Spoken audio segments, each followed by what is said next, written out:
no microphone tonight because I lost the microphone cord on the Staten Island train. No! And the amp is in Mike's car, which is in the mechanics. So we're gonna have to talk loud. That's fine. You have to be very Shakespearean and enunciate.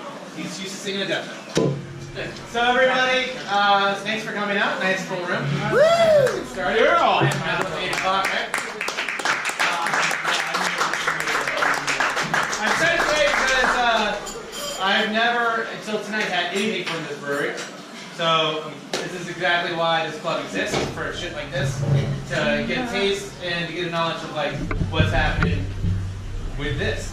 So everybody, give Gil your undivided attention. We'll sample like 4 beers, and we'll give you a little lowdown on whatever the platform is about.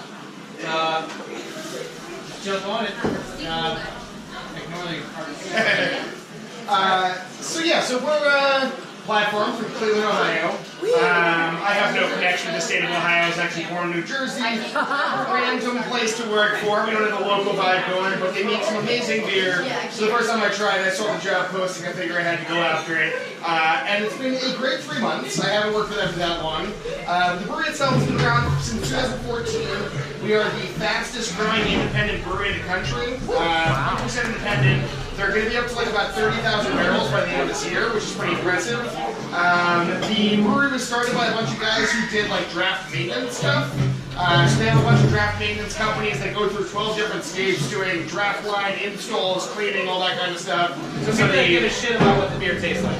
Well, exactly. So the next logical step from someone who is cleaning draft lines to make sure that beer tastes perfect is to make beer taste perfect. So we started a brewery back in 2014 that was originally basically a platform to brew on. So that's where the platform name came from. It was a full brewing facility where people could go in with their own recipes, use this state-of-the-art equipment, and sort of crank out homebrew recipes a little bit of a larger scale. And that is still going on to this day, but it's been scaled back a little bit after we started making more of our own beers. So every once in a while we do homebrew competitions where people, whoever wins gets to make their own beer and do like a sort of a small batch. That's all pretty much limited to Ohio. So is it like a co-op? Sort of. It's almost like that. Yeah, you know, KCBC, the Brewers Collective, similar vibe to that. I don't know how long that lasted in its state before it turned into a full production brewery, but it couldn't have been that long. It's only been around for about 4 years. But now we have our 2 main sellers, are 2 of the ones we have on here.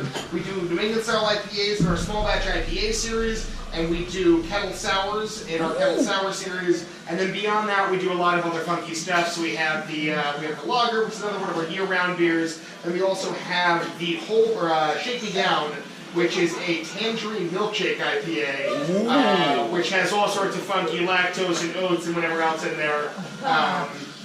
But yeah, overall, the brewery itself, it is I think the biggest independent brewery in Ohio. I could have my numbers wrong, but there's not a lot of huge ones out there. Is anybody from Ohio here? No. You're from Ohio? Yeah. Can you disprove me? I've been living there about 17 years. So it's the biggest brewery in Ohio. Brewery all brews out there now, so I think they have they're Scottish. But yeah, so overall, that's basically it. We launched in the New York market about a year ago, and so far we've seen some good growth. Kevin's probably sold more of my beer than I have. He works as a distributor, and I've only been here for a short period of time. But everything I have tasted in the 3 months that I've been working with them has been amazing. And I hope you guys enjoy everything. All right. Bring it on. Bring it on. Bring it on. You want to taste the lager? You want to taste the lager? The lager is going together. Alright, so keep talking. Keep talking. Cool, so the first beer that we're going to go with is the lager, which is one of our year-round beers. It's called LED Lager, which stands for Little Easy Drinker. It's also part of the whole light bulb logo thing that we got going on. And it's a pretty basic lager. It's all 100% malt, so there's no adjuncts in there. There's no weird rice, corn, whatever. It's almost like a Keller beer in what it looks like. It's basically an unfiltered lager. So you get a little bit more flavor than your average lager, but it's still crisp, clean, refreshing, easy drinking, all those kinds of things. If you do smell corn and if it's a little light, you probably got a Miller High Life. That's what happened. Speak up if you did. As much as I love Miller High Life, I think ours is a little bit better. Yeah. Any questions about the brewery so far? Yes. So, I mean, I have ancestors from Ohio. My grandmother on my mom's side. Where were they from? Well, Cleveland, Youngstown, Illinois, you name it. Lima. So where, So you guys actually do things? Yeah, so our main production facility is located in Cleveland. That's where we brew almost all of our beer, but we also have a tap room and sort of like a small batch brewery in Columbus. We're opening another one that's going to be another tap room with a very small batch, like 5-barrel system in Cincinnati. And then we also have something called the Funkin' Ship, which is our all like wild beer facility. So we do a lot of kettle sours as they are, but kettle sours are simple. They're like inoculated with lactobacillus, and that's it. There's nothing that can infect other beer. There's no weird stuff going on. The Funkin' Ship, however, is going to be all cool ships and barrel aging, blending, all that kind of stuff. Thank you. And hopefully that will be arriving in this market shortly. cool. So, do you do like Ohio's like, I'm trying to say, Ohio themed beers or like, you know, like home, like stuff right from the roots of Ohio? Yes, one of the big ones actually is a collaboration with a donut company called Brew Nuts that we do, and so we'll release all these super specialty brands that, like we did a strawberry donut Berliner Weiss, we did a bananas Foster's Berliner Weiss, we actually have our winter seasonals holiday donut cookie, which is a beer brewed with the donut company that has actual snickerdoodle cookies thrown into the beer while it's brewing. Wow. Not my style, 100%, but it's pretty delicious, and it's got all of those like snickerdoodle, sugar, clove, nutmeg, cinnamon, and all that kind of stuff going on. So Do you have beyond that, we do lots of other collaborations with local breweries. We've done one with Fathead is another one out in Ohio that we did with. Do you have a but they do tap? like thousands of beers that don't come to New York. You said that. I just get to look at them No, on do they Instagram have and a wish that I could do you try have them. a do you have a tap at Cedar Point yet? I don't know. Gotta get there. We might. It's a very good chance. I think right now you guys are all trying the lager. It's very good. It's nice. Any more? It's a little easy drinker. That's the whole point of it. It's supposed to be It's nice, very mellow. easy. It's a lager. There's like not really that much you can do to differentiate yourself in a lager without sort of getting outside of the style. Any reason why it's unfiltered? I actually don't know 100%. I was never given a reason behind the unfiltered thing, but I think it sort of just goes along with our New England style IPAs, where pretty much every beer we make is unfiltered. This one is aggressively unfiltered, I will say, to the point where it's pretty hazy. But if I'm drinking a lager, pilsner, whatever, and there's like a Keller option, traditional German style, whatever, I love those unfiltered pilsners and stuff like that. So it speaks to my style, but Mike. Question? Who's your distributor? Serene. Is this available in draft, cans, bottles? Draft and cans. We do no bottles. 12 and 16 ounce cans for all of our beers. Right now, all the sours are in 16s. Everything else is in 12s. 6-pack. Where can we find your sour? 6 packs for regular, like everyday stuff. 4 packs for the small batch IPAs and the stout series. And how many rotations do you have in New York City? Like we have 4 here tonight. I don't know if they're right. But how much is available in New York? Like active buying. Yeah, like how much is available of platform that you can see out in the market? There's at least 100 places I would say you could get in New York. As far as if your list of like you have 8. Oh, in terms of beers available Yeah. at any given time? Right now, we're maxing out at probably the most that we've ever had. We have the Project Series, which is a single hop pale ale that we do that rotates hops quarterly. We have our small batch IPA. We have our kettle sour. We have our winter seasonal. We have our flagship IPA, which is a West Coast style with a little wheat added to it called Speed Merchant. We have our lager, and we have Shake Me Down, which is that milkshake IPA series. But in general, 4 to 6 beers. Well, like I said, if you follow the Instagram, there's so many beers that I never get to try here that just come out in the tap rooms out there that sounds absolutely delicious. You have a flagship IPA? Yeah.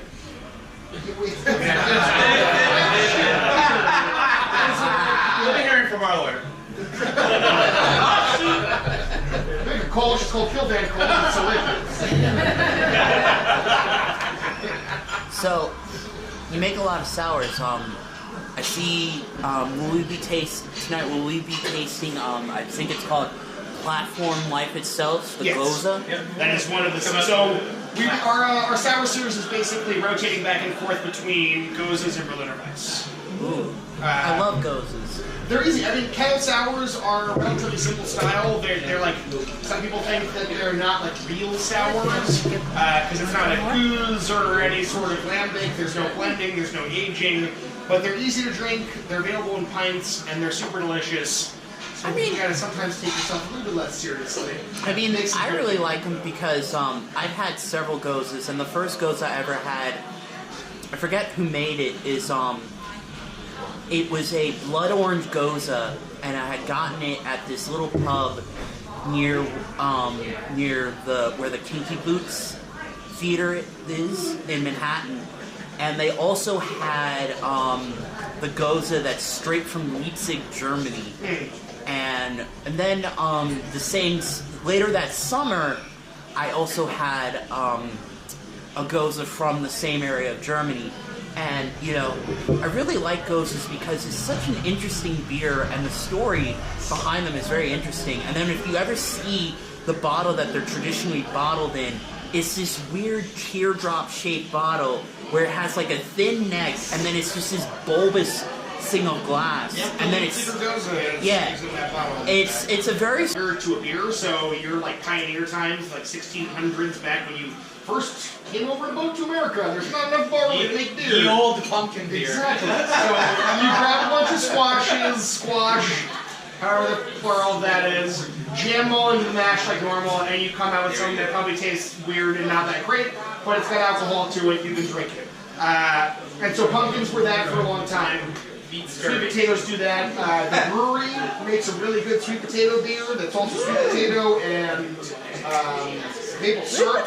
They're 12.5% alcohol. Sweet potato beer that was nice. Ours is kind of that same thing, a little bit lighter. We basically are like in between a spiced amber and a pumpkin beer, but it's a little lighter, but it's also 7%. Why is she reluctant to start? Because it might be the bottom.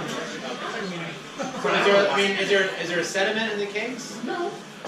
I don't know. I think it might be that it literally might kick as she's pouring the picture of it.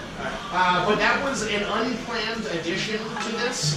We sent the 4 kegs for this one, and that just happened to also be a draft. That was a mistake? Huh? That was just here already. It was just zero. He's gonna do his fucking job right here. Yeah.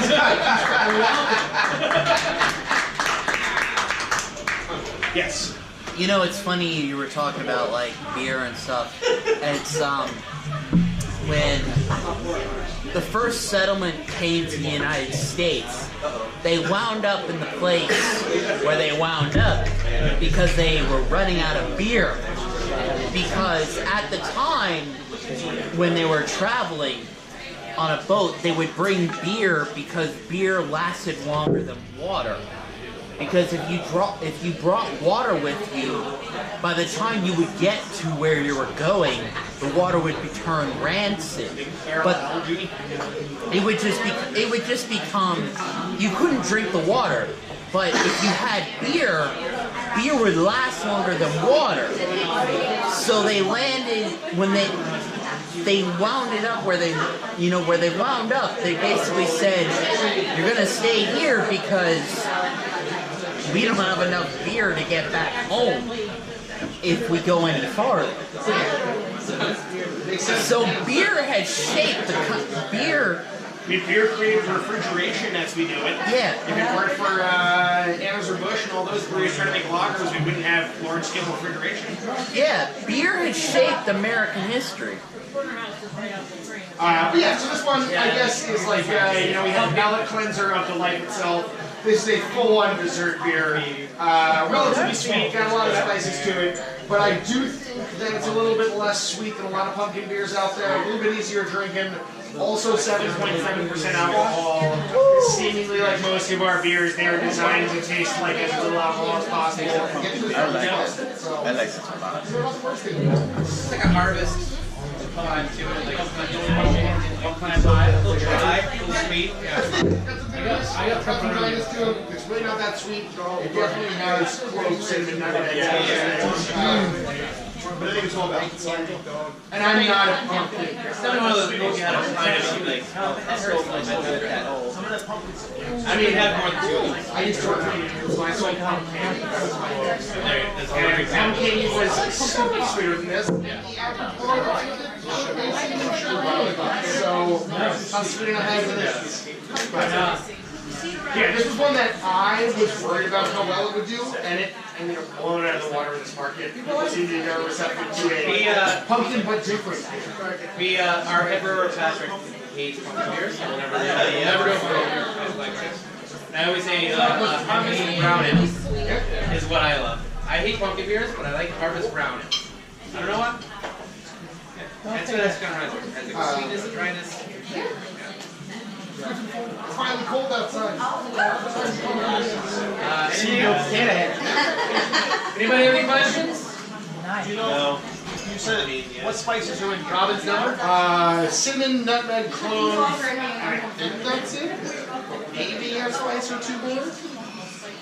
But it's They're regular long spice. It's basically pumpkin spice added to sweetness.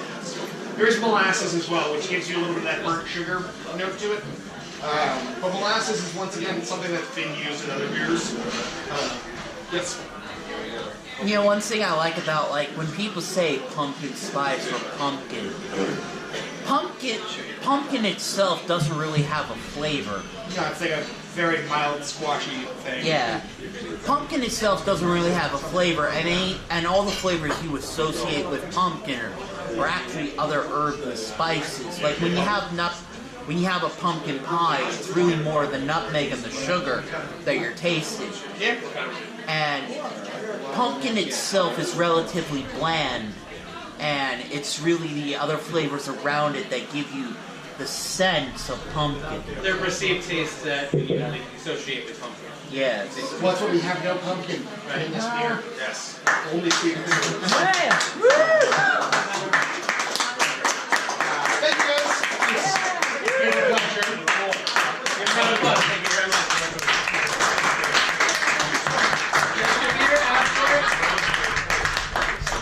If you like your beer, ask for it. Serene is the distributor. You know, they're going to be at Hop Shop. They're going to be at Richmond Republic. You'll see it around town.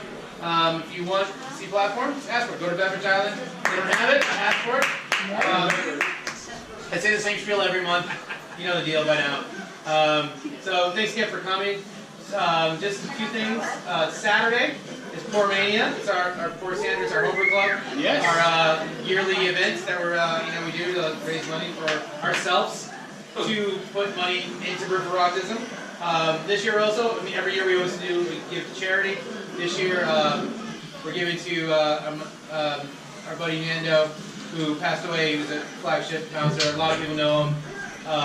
He passed away tragically like a month ago. So we're giving, our charity this year is going to him, or his family.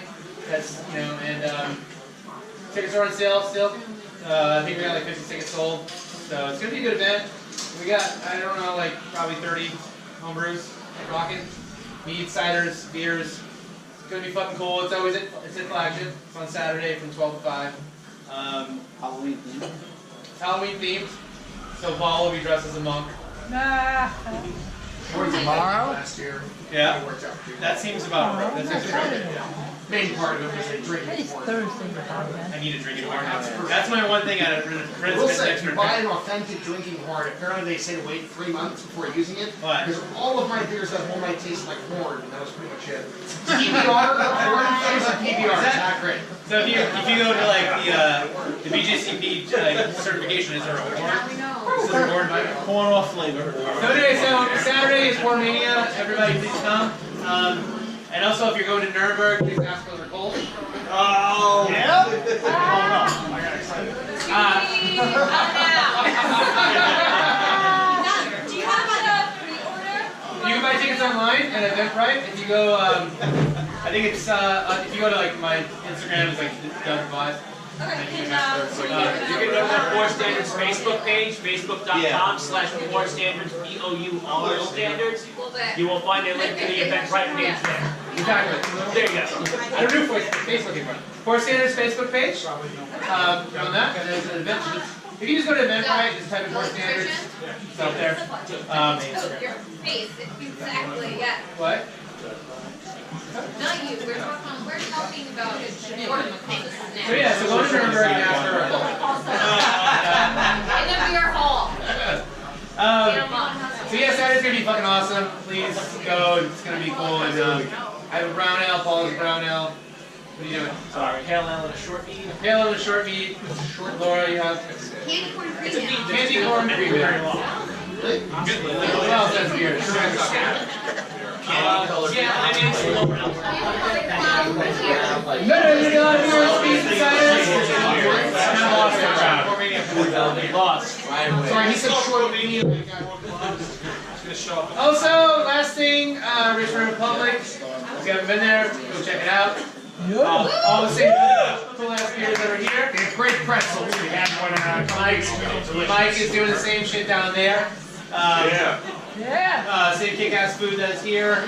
If you like sports, that's your thing. Then that's definitely the place for you. But it's a fucking great, nice bar. So check it out. And And your artwork is Op Shop is better. Oh, I like it better. I get served faster. a better employee. Yes. And if anybody wants to buy my skull art, it's for sale. Yeah, and Brian's artwork. And Brian Villio's. Brian, actually, my shit is dumb. It's not, don't buy that. But Brian Pavilio has a bunch of skull paintings around, and he's priced them really fucking awesome. And so check them out and buy them, because they're awesome.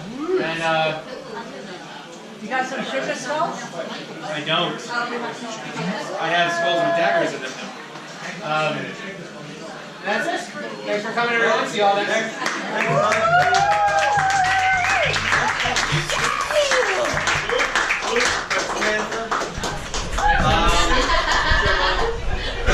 we had people ask about Sloop. Sloop next month, December is Jack's Abbey, / Springdale, and January is I don't even fucking remember. Ask me next month. Yeah, thanks everybody for coming. This is awesome. I love seeing this room filled. Kick ass, man.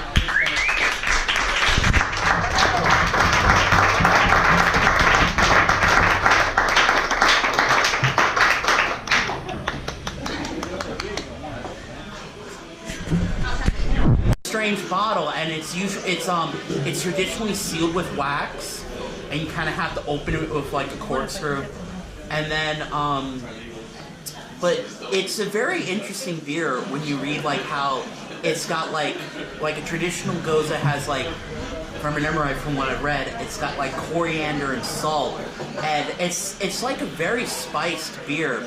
Well, someone had told me that a ancient German style with sea salt and coriander is going to be popular in cans in 2018. I would have told them that they were but it is popular and it's super delicious, and I totally understand. You're gonna have that last. You wanna have it next? I mean, like when it's done right, when it's done right, it just dances on your tongue, and it's so nice. Salt sort of rounds things out. Hold my soul. What?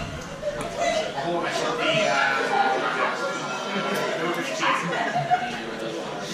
I think makes sense because the shape of the arm is 8%. Like myself? 15. Yeah, did you guys like the lager? Yeah. You know, it's getting a little cold out there for it. If it was 90 degrees outside still, this would be the perfect beer for that. It's like a lawnmower beer, so it's not supposed to totally blow you away, but I was very happy the first time I tried it. Sometimes when we do events like this, I have a bunch of 8% beers on draft, and after a little while, it gets to a point where you want something a little lighter to actually be able to talk to people. I think it's gonna be number, it's gonna be the hole in my soul. So this is part of our rotating New England style series, which is the Hole in My Soul is this iteration. We do a new one of these every 45 days. So we basically have constant rotation on this style, and they all have a relatively similar sort of backbone. They're all hazy, mostly flavor and aroma hops. They all have the same Danish farmhouse yeast, which is one of the things that sort of differentiates New England style IPA from a regular American ale yeast.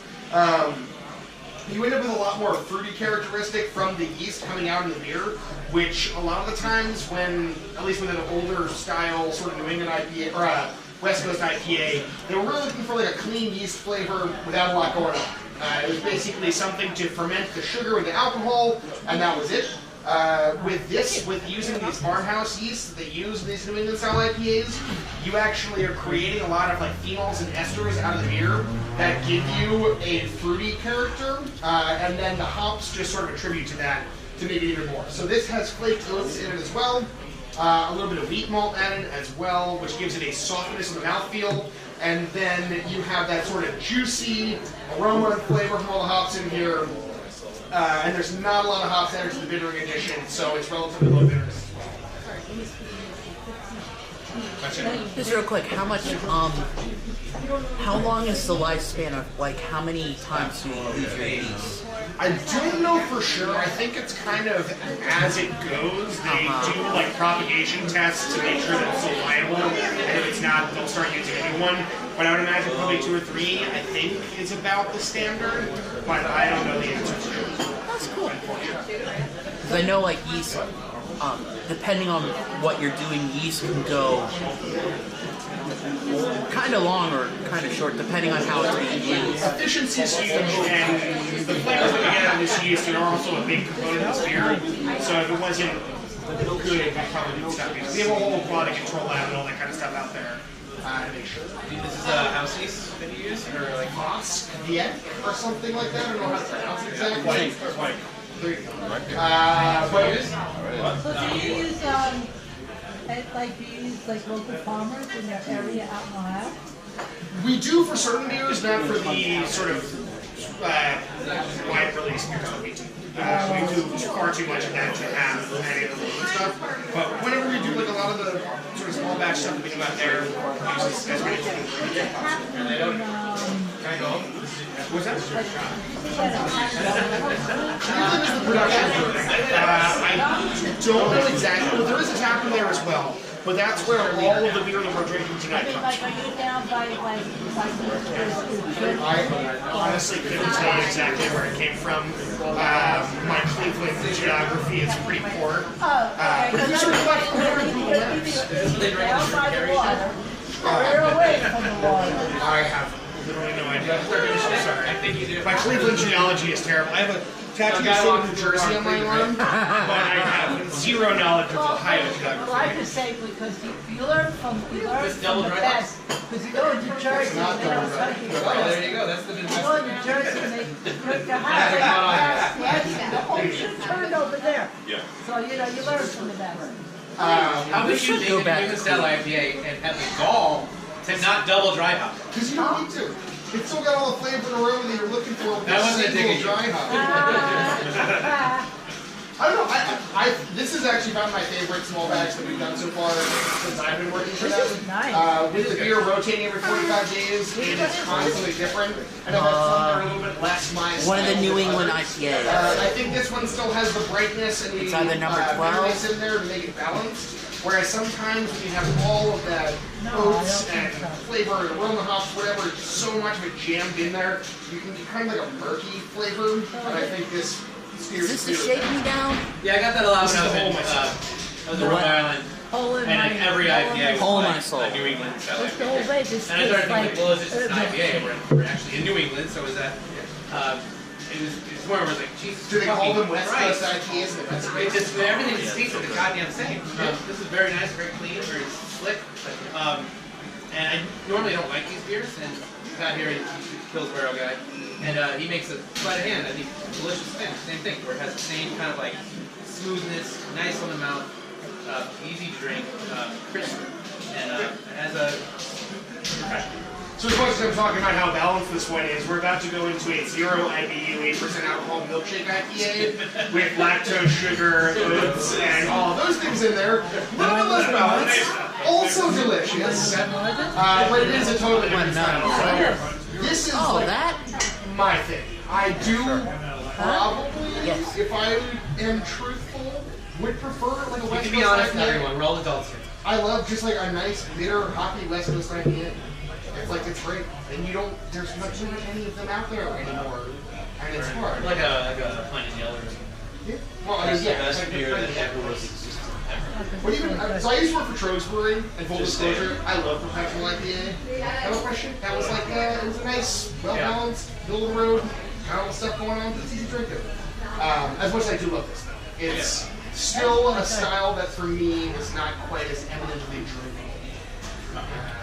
The Northeast style is just like, it's thicker. It's got more stuff. West Coast Yeah, people talk about palate fatigue with bitterness. I think that it's much more with sweetness. No, I just I like. This is delicious. It makes me want to have it. We already had one.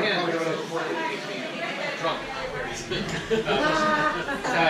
But like, I generally don't. When I have them over and over again, it's like all these beers are kind of like fucking bottleneck together, and they sound all the same. And I want to have what you're saying. So There's actually some perceived bitterness in the beer is crucial. There's no bitterness in an IPA. Shake me down. It's an IPA. It's a hoppy cream ale. Why isn't that a style? A hoppy cream ale? Is it? Is there something like a hoppy cream ale? There you go. So this next one, I'm sure it is. the next one we're pouring out here is the Shake Me Down. This is a tangerine milkshake IPA. It has lactose, it has oats, it has a bunch of tangerine juice and pulp blended into beer. It has a little bit of sweetness to it. It's definitely there from the lactose and from the fruit. And there's also a very, very slight tartness as well because there is actual citrus juice in here. This one did really well for us in this market as a small batch.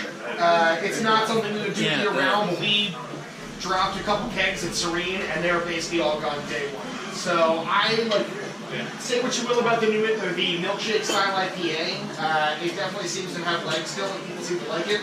But it does have a lot going on. And it's a little more on the sort of dessert beer. Sour. It's not sour. The sourness comes from the juice. There's actual tangerine juice in here. But yeah, it's 8% alcohol. It's incredibly easy to drink. It's very smooth. The oats help the mouthfeel. The lactose helps the mouthfeel. The whole thing is just like. You call this a brunch IPA? This would be a great brunch IPA. This is like man mimosa. Yeah, that's what I say. This is like the true man breakfast. It's not Nothing will ever taste.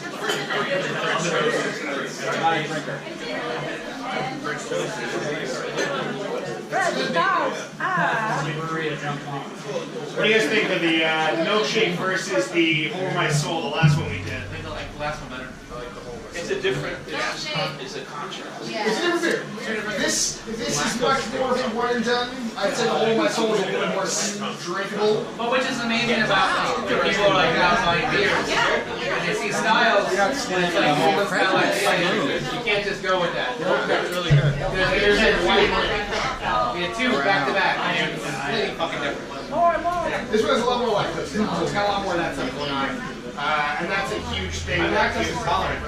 Well, you're gonna White men, it's find the closest. Anybody got any dairies? I'm not. I love them. Or in the one. No, I just have a question. We've done a decent amount of this style. We did another one recently called Torrential Downpour. It was a strawberry milkshake IPA. And kind of the thing is we've got those two sort of year-round releases that are constantly changing. And other than that, we just kind of randomly release them. making crazy, funky styles, not taking ourselves too seriously. I think there's a lot of people in beer that really, if it's not like pure, like true craft, it doesn't count. And Platform wants nothing to do with that. Like our holiday beer having actual cookies thrown into it. I don't think that's my next choice. No. Yeah. It's like hot dogs. So, my question is this: how do you brew lactose into a beer? I mean, I'm under the impression you do not put actual milk into the beer. No, you just put lactose sugar. Lactose is a sort of a complex sugar molecule. Saccharomyces, which is regular beer yeast, does not digest lactose and turn it into alcohol. So normally, if you just took a bag of sugar, threw it into a batch of beer, you would end up with a bunch more alcohol and it would taste really bad and weird. But lactose is not a digestible sugar from regular beer yeast, so adding it in, essentially the amount you add in the beginning comes out at the end. You're left with residual sugar, which is something you can measure. So it's a very easy addition. Yeast is lactose intolerant. Yeah, but also if you don't like lactose intolerant, it makes you feel weird. I remember that my parents had liquor stores out in Jersey, and I remember back before lactose was in like a lot of IPAs and stuff like that. And someone came in, they bought 1 6-pack of beer, that happened to be left-hand milk stout, the only milk stout we have in the entire store. And she came back and goes, "My husband's lactose intolerant. Is there any beer that I can get him that works?" And I was like, literally, every single beer here besides the one you picked. You got the only one with lactose in it. But it's a lot more common these days, to the point where I wonder if people are lactose intolerant and ordering them and drinking them and not realizing it. But Do you think it would affect? It's not like even slice of pizza. I don't know how much lactose is actually. When we did a lineup here, Oh, crap. the lactose that we put in That it amount? was a That's big fine. bag Okay, that said cheese on it. Yeah. It was fucking It's gross. just that It lactose just said is really cheese. not It was like, No, no, it's fine. That, Well, the next one has lactose too, so when it was like, just test it. That's what has lactose too, so be careful. but the beer turned out fantastic. I have a question. Yeah. So what exactly is happening when you put the lactose into it? It adds sweetness and creaminess, and that's pretty much it. And it smooths out the mouthfeel a little bit, gives you like a creamy vibe, and then it adds residual sugar. I mean, lactose itself tastes sweet. So at the end of the day, that's basically what you're getting is residual sugar left in after the fermentation is done, and you don't have to worry about accidentally cranking up the alcohol or over-fermenting cans or anything like that. So it's stable. So it's a powder that you put It's in. just like a bag of sugar. It's a lactose powder that you put in, and the orange. So this also has a bunch of tangerine puree added to it. Tangerine puree. Okay. I actually am not 100% positive. I would imagine the tangerine puree is pasteurized and added after fermentation is done. Huh. Because if you added it before fermentation was done, you would ferment all the sugar. And then... That would be more like a schnapp, I'm guessing. But I haven't talked to brewers about exactly how they make this beer, unfortunately. But I know that's like fun. I mean, if you just pour a bunch of juice in without being pasteurized, you end up with weird wild yeast. Like there's a lot of fruited cans out there that are exploding on shelves because warm temperatures don't do well with strange yeasts. We did a contract beer where the person told us to put a fruit puree into the bright. Ew. Sometimes they still make sense. And guess what was in the cakes? Oh no. Oh.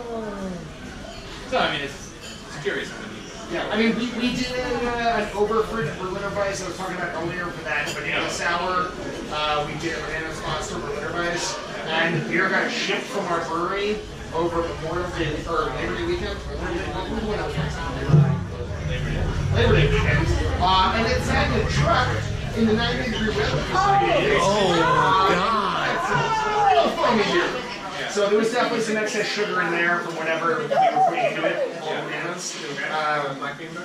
Pretty sure it's at the end. Black meat burger? Yeah. So what do you do at that time? Do you you take that out of the market, or do you? We sent 2 kegs back. One of them was at a beer festival with Captain Lawrence, so I was forced to pour it. So I spent a very long time filling pitchers and waiting for them to go. It actually ended up being a massive crowd pleasing hit to the point where people coming back to my booth over and over and over just that beer. But it was. I can't even eat it. I was worried that it was just too warm. I had like dry ice and regular ice in my keg cooler, plus going through a jockey box, and We're out of cups. No, that's just good. Pour them out. Pour them out. so this last one, this is what I was talking about. This is actually our #1 best-selling series in New York. This is our Kettle Sour series. Kettle Sour basically meaning the beer is brewed and then inoculated with lactobacillus, which gives it a tart component. It's a little different than wild yeast. It's not quite as hard to deal with, and it doesn't quite change the beer as much. It really just gives it sourness rather than fully transforming the beer like some wild yeast can. And so it's a relatively quick process as well. But this Kettle Sour series, we go back and forth with gozas and Berliner Weisses, like I was saying. This is a goza, which is essentially a coriander and salt beer with lactobacillus added to it. Originally, the story goes that in Leipzig, Germany, the groundwater had a high level of salinity to it. So they really tried to figure out how to sort of make a beer that worked well with salty water. So what they found was that if they made something that tasted sour, those two things cancel each other out. But when they use lactobacillus, it actually produces a lot of a sulfur aroma. So then they were left with trying to figure out how to make their sulfury, salty sour beer taste good. And coriander kills sulfur, so that was added to it. And that was 600 years ago, or whenever the first one was brewed. And I credit Westbrook to really making this style out there. I can't really think of anyone besides Professor Fritz Green made like that really nice Berliner Weiss, which was definitely sort of an intro to old school sour beer.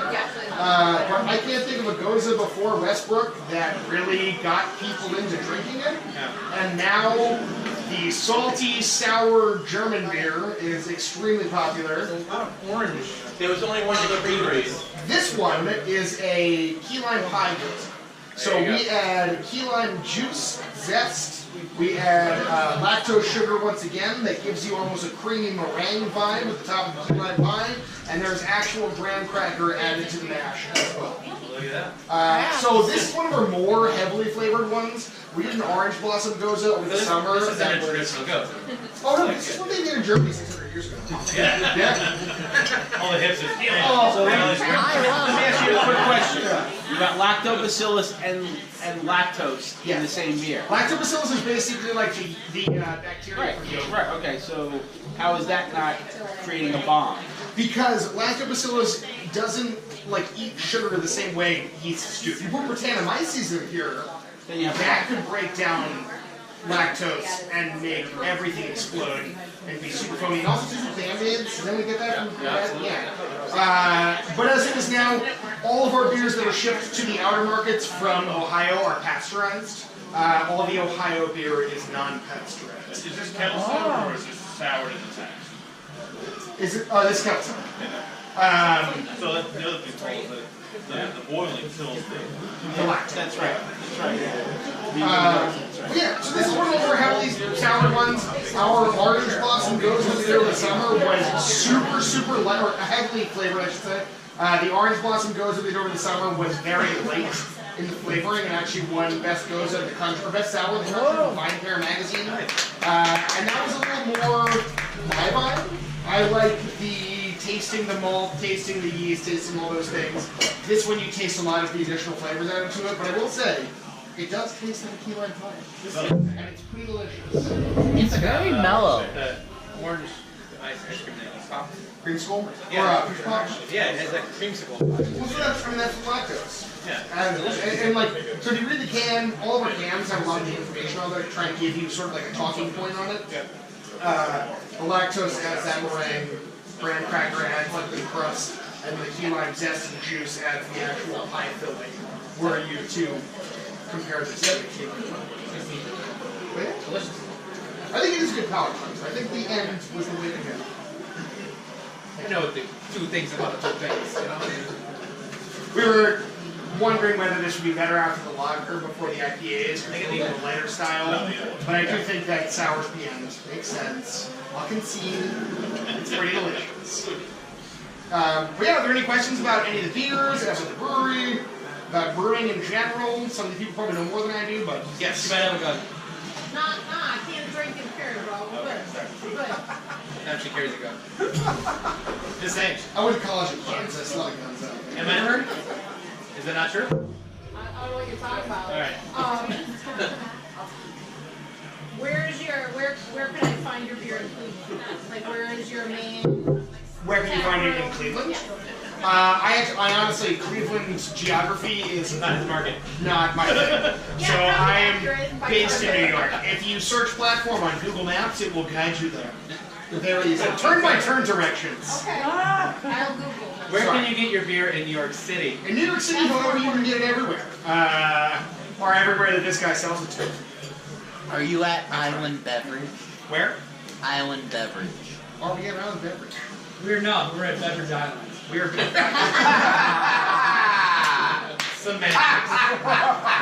Okay. Kitty's got claws over there. Jesus Christ. Just kidding. What are you, fucking on the internet right now? Fucking you did a typo. It's there. We do have. It's there, not there. Everything we tried tonight can be found at Beverage Islands. You can find it at Holiday Beverage, small assortment, and throughout the islands. We do have one more beer on draft tonight that we are not tasting right now, which is the Yanny Yanny, which is our version of pumpkin beer. Do you So want you guys are pumpkin beer. I can be here for you guys. The only thing is I think it's the bottom of the keg. So yeah. Go for it. Fuck you, sucky. I'll pour it. It's pre-Halloween, so it seems like it's late time. But it was basically our version of pumpkin beer. It was a spiced ale using God damn, that's sweet amazing. potatoes and molasses. I personally, And going back to the origins of pumpkin beer, originally all of those things were added as an adjunct. They were essentially a way to add additional fermentable sugar